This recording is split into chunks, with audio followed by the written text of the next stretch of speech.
मैं विवेक एक बार फिर से अपने YouTube channel stock trading technique पर आपका हार्दिक स्वागत करता हूं। दोस्तों, मुझे आपका बहुत अच्छा रिस्पांस मिल रहा है क्योंकि मेरी वीडियोस को जो पिछले महीने तक देख रहे थे उससे तकरीबन दुगने मेरी वीडियोस को देखने लगे हैं लोग। तो मुझे बहुत अच्छी खुशी मिल रही है, तो इसीलिए मैं मेरा जोश भी बढ़ रहा है। तो मेरी कोशिश होती है कि मैं आपके साथ नई से नई चीजें शेयर करूं।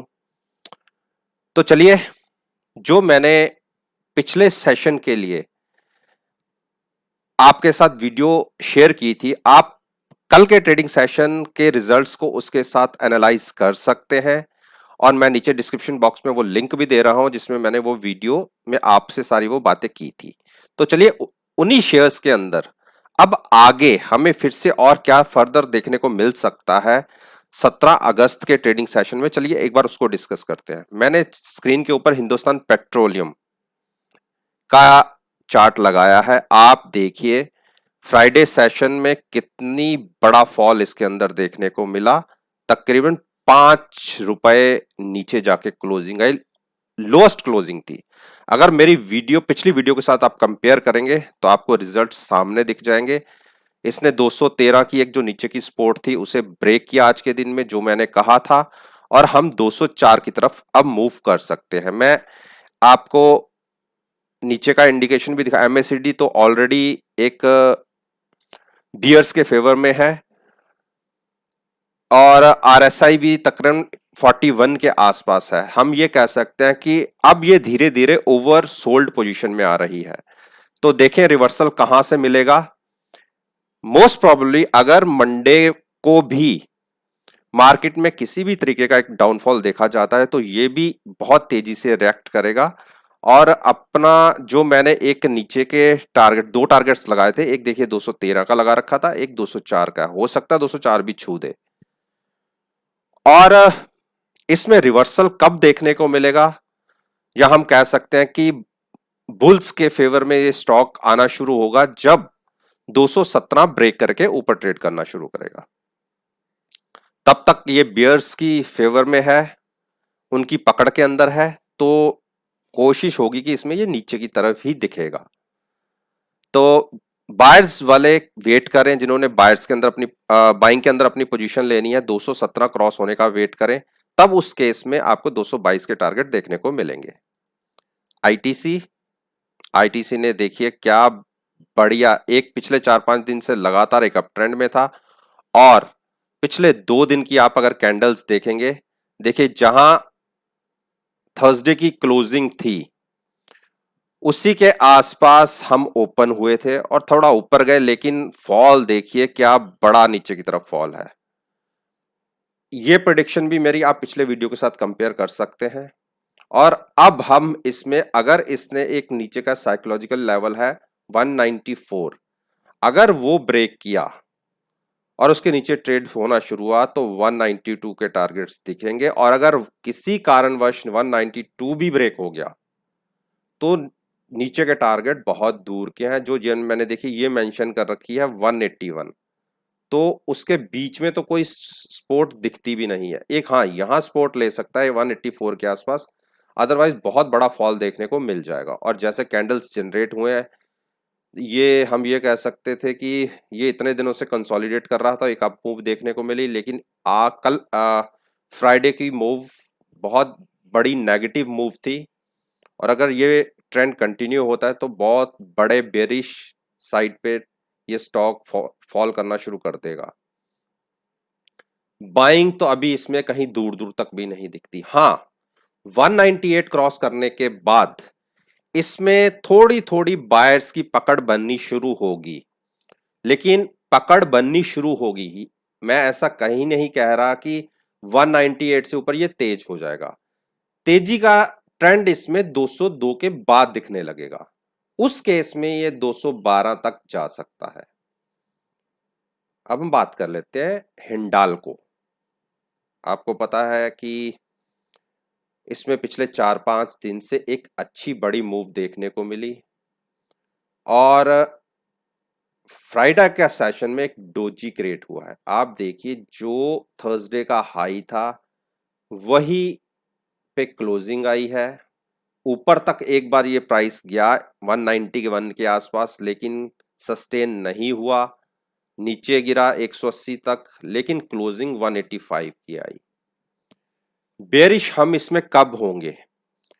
जब ये 177 ब्रेक कर देगा। 177 ब्रेक करके नीचे की तरफ अगर इसने ट्रेड करना शुरू किया तो आप नजर रखिएगा 177 की। 177 ब्रेक होते ही अगर प्राइस 170 के 5 के आसपास ट्रेड होने लगे, आप ₹2 ऊपर का 177 का स्टॉप लॉस लगा के 171 की मूव के लिए शॉर्ट कर सकते हैं। अगर 177 होल्ड नहीं हो पाया तो 161 के भी प्राइस आपको देखने को मिलेंगे। तेजी इसमें तब बनेगी जब 190 के ऊपर ट्रेड करना शुरू करे और एक आधी क्लोजिंग उसके ऊपर दे दे, तब तक बायर्स के लिए इसमें व्यू बनता नहीं। और देखिए डॉक्टर रेड्डी लेबोरेटरी ने आज एक क्या इंडिकेशन दे दिया, एक नेगेटिव साइड की कह सकते हैं कि जो एक क्रूशियल लेवल है 4525 का, उसी के ऊपर ही क्लोजिंग आई है। तो नहीं, क्लोजिंग इसकी आई है 4519, 4525 का एक क्रूशियल लेवल है, उसके नीचे की क्लोजिंग आई है। अगर ये मंडे को 4440 ब्रेक कर देता है तो आप इसमें 125 पॉइंट का फॉल बहुत तेजी से देखेंगे। जिस हिसाब से इसने ये कैंडल्स बड़ी बड़ी जनरेट की थी ऊपर चलने के लिए, उसी हिसाब से ये कैंडल्स भी नीचे की तरफ जनरेट होंगी। बाइंग व्यू या जिनका नजरिया हमेशा तेजी का ही रहता है, उनके लिए तो मैं कहूंगा कि पहले 4750 यानी यहां से भी 250 पॉइंट ऊपर ये स्टॉक क्रॉस होगा, तभी इसमें कोई फर्दर तेजी का मूव देखने को मिलेगा। अदरवाइज ये पिछले दिनों जितने दिनों से ये कंसोलिडेट फेज के अंदर है, तो ये 100 सवा 100 की एक रेंज के अंदर ही घूमता रहेगा। अब मैं आपके सामने शेयर लाता हूं सिप्ला। सिप्ला ने देखिए कितनी बड़ी एक ये जो एक गैप फिल हुआ गैप बना हुआ है, ये फिल करने के लिए जैसे मैं कई दिनों से आपसे कह रहा हूं कि ये स्टॉक का प्राइस एक बार 740 तक गिर सकता है, और आज के फ्राइडे के सेशन में हमने 753 तो छू भी लिया। अब 10 से 15 पॉइंट का एक गैप रह जाता है। अब देखो कि ये कब फिल होता है। क्लोजिंग नो डाउट अपने लो से बहुत ऊपर आई है, 775 के आसपास की क्लोजिंग आई है, लेकिन किसी भी कारणवश अगर 754 ब्रेक करता है और ट्रेड होना शुरू होता है तो आप 730 के टारगेट बहुत 735 से 737 के टारगेट बहुत तेजी से देखेंगे। तकरीबन यहां से ₹15 नीचे गिर सकता है। बाइंग 790 के ऊपर जाके ही बनती है, वो भी एक क्लोजिंग बेसिस के ऊपर 790 दिखना चाहिए, तो उस केस में आपको एक अच्छी बाइंग अपॉर्चुनिटी दिख सकती है। अब हम बात कर लेते हैं भारती इंफ्राटेल। भारती इंफ्राटेल ने क्लोजिंग दिखाई है एक 200 के आसपास की, लेकिन जब तक ये 196 ब्रेक होकर ट्रेड नहीं करना शुरू करता तब तक शॉर्ट में नहीं बैठना।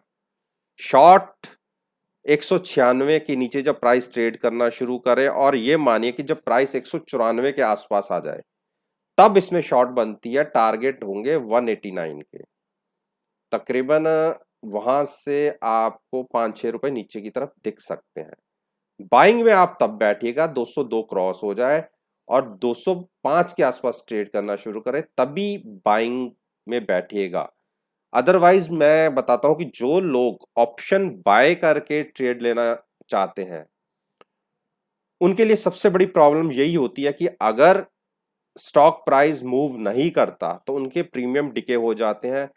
आते तो वो पैसा कमाने के लिए हैं, लेकिन लॉस करके चले जाते हैं। ऑप्शंस बायर की सबसे बड़ी दिक्कत है कि टाइम के साथ प्रीमियम डिके होता है, तो इसीलिए उनके लिए चार्ट्स देखना बहुत जरूरी है। भारती एयरटेल, ओ जो टारगेट्स मैंने आपके साथ डिस्कस किए थे, देखिए वो टारगेट हमें नीचे का जो मैंने ये देखिए, ये दो स्पोर्ट मेंशन की हुई थी, वो टारगेट्स हमें देखने को मिल गए। आप देखिए कल के दिन में भी एक इंट्राडे के अंदर दोनों ऊपर की रेजिस्टेंस को भी छू लिया था और नीचे की सपोर्ट को भी इसने ब्रेक किया था, और आज के दिन में फिर, यानी फ्राइडे के सेशन में हमने जो नीचे 529 का मैंने एक सपोर्ट और रेजिस्टेंस मेंशन की हुई थी, और ये पिछले कई दिनों से कर रखी है मैंने, ये नहीं कि आज ही की थी। आप मेरी पिछली वीडियोस को कंपेयर कर सकते हैं।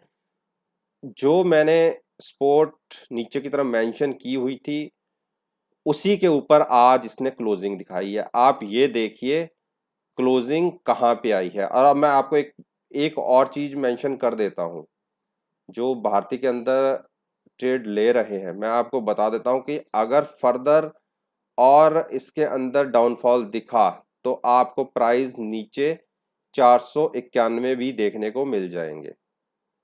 तो भारती में अगर कल की ओपनिंग ही, या सॉरी मंडे की ओपनिंग ही अगर 530 के नीचे आती है और ट्रेड करना शुरू कर देता है, तो 30 रुपीज के फॉल के लिए फर्दर इसके घर खुल जाएंगे। बजाज फाइनेंस, बजाज फाइनेंस ने क्लोजिंग बहुत बेकार दी है, लेकिन अच्छी बात ये रही कि जो वॉल्यूम वेटेज मूविंग एवरेज है उसको होल्ड कर लिया इसने 3310 को। 3300 मंडे के सेशन में आप ये मानिए कि अगर 3300 को हम ब्रेक करके नीचे ट्रेड करना शुरू करते हैं तो शेयर बहुत वीक हो जाएगा। उस केस में 3125 के टारगेट आपको बहुत तेजी से देखने को मिलेंगे। बाइंग या इसमें शेयर में स्ट्रेंथ कब दिखेगी, क्योंकि बायर्स के लिए स्ट्रेंथ शेयर के अंदर दिखना बहुत जरूरी है। शेयर में स्ट्रेंथ तब दिखेगी जब ये 3550 क्रॉस करके ऊपर ट्रेड करने शुरू करेगा। बायर्स बाइंग में जो व्यू रखते हैं वो 3550 के ऊपर ही कोई अपना व्यू जनरेट करे। अब बात कर लेते हैं अरविंदो फार्मा। अरविंदो फार्मा एक क्लोजिंग जो आई है वो अपनी सपोर्ट के ऊपर आई है। छोटी छोटी सी सपोर्ट्स है, मैंने आपने मेंशन की हुई है, मैं आपको दिखा देता हूं। आप ये देखिए जो 881 की आज की क्लोजिंग थी और सपोर्ट नीचे की बनती है 877, 4 पॉइंट नीचे की, और एक सपोर्ट बनती है 872। मंडे को अगर ओपनिंग नीचे की आती है, हम हो सकता है कि एक बार 877 पर रुकने की कोशिश करें। अगर वो भी टूट जाती है तो 863 के टारगेट्स आपको देखने को मिलते हैं। और अगर किसी कारणवश 863 ब्रेक हो जाता है तो आप फर्दर वहां से 50 रुपए की फॉल देख सकते हैं। इस स्टॉक को बहुत वीक कर देगी। स्ट्रेंथ इसमें तब आएगी जब ये 900 क्रॉस करके ऊपर ट्रेड करना शुरू करे और प्राइस 920 तक जाए। कई बार बुल ट्रैप्स भी होते हैं, एक कैंडल आपको हरी जनरेट कर दी ग्रीन, और आप समझेंगे अब इसमें रिवर्सल आ गया, नहीं, इसको बुल ट्रैप्स बोलते हैं। और अगर ऐसी कोई कैंडल जनरेट होती है तो आप ट्रैप हो सकते हैं। कैंडल क्लोजिंग बेसिस पे आनी चाहिए। तो अब हम बात करते हैं अंबुजा की। अंबुजा सीमेंट पिछले 6-7 या मान लीजिए 10 दिन से एक लेवल के ऊपर ही ट्रेड कर रहा है और ये अपनी सपोर्ट पर बिल्कुल आ गया है। 220, आप क्लोजिंग देखिए क्या आई है 221.25 की। 220 को ब्रेक करके नीचे ट्रेड करना शुरू करता है, तो अगर क्लोजिंग 220 के नीचे एक मिल जाए क्लोजिंग बेसिस के ऊपर, तो शेयर में वीकनेस आ जाएगी। अभी बुल्स और बियर्स के बीच में एक जद्दोजहद चल रही है कि इस स्टॉक्स को कहां ले जाना है, नीचे ले जाना है या ऊपर ले जाना है। आप यहां से देखिए लगातार पिछले 10 दिन से क्लोजिंग देखिए एक ही लेवल के आसपास आ रही है। ये आप मैं को दिखा रहा हूं, आप हाई लो छोड़ो, आप क्लोजिंग बेसिस पे देखो एक ही रेट के आसपास पिछले 10 दिन की क्लोजिंग आ रही है। तो बहुत जबरदस्त जद्दोजहद हो रही है कि किस तरफ को हम मूव करना चाहिए हमें। अगर बड़ी सेलिंग देखने को मिली तो नेचुरली बात है, जो बुल्स हैं वो अपना होल्ड छोड़ देंगे और प्राइस नीचे की तरफ मूव कर जाएगा। तो नजर रखनी पड़ेगी 220 पे, 220 के नीचे की क्लोजिंग शेयर को वीक कर देगी और उस केस में हम 215, 214 और 204 तक भी गिर सकते हैं। ये थोड़े दूर के टारगेट्स हैं, लेकिन पहला टारगेट 215 का दिखता है, वो भी गिर सकता है। स्ट्रेंथ इस शेयर में कब दिखेगी? मैं ये कह सकता हूं कि रिसेंटली हाई क्लोजिंग बेसिस पे आपको इस कैंडल में दिख रहा है। आप देखिए, सब विक्स तो ऊपर जनरेट हुई हैं, लेकिन क्लोजिंग बेसिस पे अभी हम ये कह सकते हैं कि 223 पर मैक्सिमम क्लोज हुए हैं और प्राइस है 222-23 का, 21 का, केवल 2 रुपए ऊपर की क्लोजिंग आई है। तो कोशिश करिए कि जब तक प्राइस 230 ना क्रॉस कर जाए आप बाइंग में पोजीशन मत लीजिएगा इसके अंदर, अदरवाइज आप बुल ट्रैप में फंस जाएंगे और प्राइस नीचे आ जाएगा। तो दोस्तों, ये वो 10 स्टॉक्स थे जो निफ्टी 50 इंडेक्स के अंदर एक अच्छी बढ़िया वेटेज रखते हैं, जो निफ्टी की मूवमेंट में भी अच्छा पार्टिसिपेट करते हैं। और इन पर्टिकुलर शेयर्स के ऊपर मैं रोज आपसे बात करता हूं, और अगर मेरी परफॉर्मेंस को आप अगले दिन में लाइव जो स्टॉक प्राइसेस चल रहे होते हैं उसमें कंपेयर कर सकते हैं कि जो मैंने टारगेट्स आपके साथ शेयर किए वो आपको देखने को मिले हैं या नहीं।